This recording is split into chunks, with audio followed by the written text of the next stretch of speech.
ಹೊಳಲ್ಕೆರೆ ಪಟ್ಟಣದ ಸ್ನೇಹ ಕಾಂಪ್ಲೆಕ್ಸ್ನಲ್ಲಿ KVL employ housing cooperative society ಬುಧವಾರ ಉದ್ಘಾಟನೆ.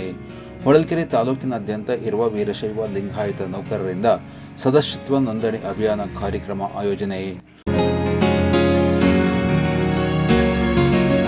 ರಾಜ್ಯದಲ್ಲಿರುವ ವೀರಶೈವ ಲಿಂಗಾಯತ ಸಮುದಾಯವನ್ನು ಆರ್ಥಿಕ, ಸಾಮಾಜಿಕ, ಶೈಕ್ಷಣಿಕ ಹಾಗೂ ರಾಜಕೀಯವಾಗಿ ಸಂಘಟಿಸುವ ಉದ್ದೇಶದಿಂದ ಆರಂಭಗೊಂಡಿರುವ KVL employ housing cooperative society Bengaluru ಇವರು ಹೊಳಲ್ಕೆರೆ ಪಟ್ಟಣದ ಸ್ನೇಹ ಕಾಂಪ್ಲೆಕ್ಸ್ನಲ್ಲಿ ಬುಧವಾರ ಸದಸ್ಯತ್ವ ನೋಂದಣಿ ಅಭಿಯಾನ ಕಾರ್ಯಕ್ರಮವನ್ನು ಆಯೋಜನೆ ಮಾಡಲಾಗಿತ್ತು.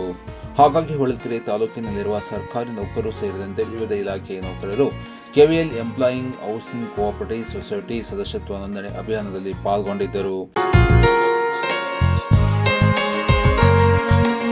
ಕಾರ್ಯಕ್ರಮದ ದಿವ್ಯ ಸಾನ್ನಿಧ್ಯವನ್ನು ವಹಿಸಿಕೊಂಡಿದ್ದ ಸಾಣೇಹಳ್ಳಿಯ ಡಾಕ್ಟರ್ ಶ್ರೀ ಪಂಡಿತಾರಾಧ್ಯ ಶಿವಾಚಾರ್ಯ ಮಹಾಸ್ವಾಮಿಗಳು ಮಾತನಾಡಿ, ವೀರಶೈವ ಲಿಂಗಾಯತರಲ್ಲಿ ಒಂದಿಷ್ಟು ಗೊಂದಲವಿದ್ದರೂ ನಾವೆಲ್ಲ ಇಷ್ಟಲಿಂಗ ಧರಿಸುವವರು.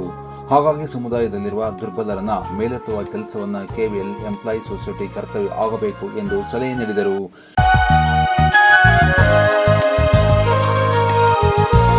ಇದೇ ಸಮಯದಲ್ಲಿ ಸಹಕಾರ ಸಂಘದ ಜಂಟಿ ನಿರ್ದೇಶಕರಾದ ಡಾಕ್ಟರ್ ಸುರೇಶ್ ಗೌಡ ಮಾತನಾಡಿದರು.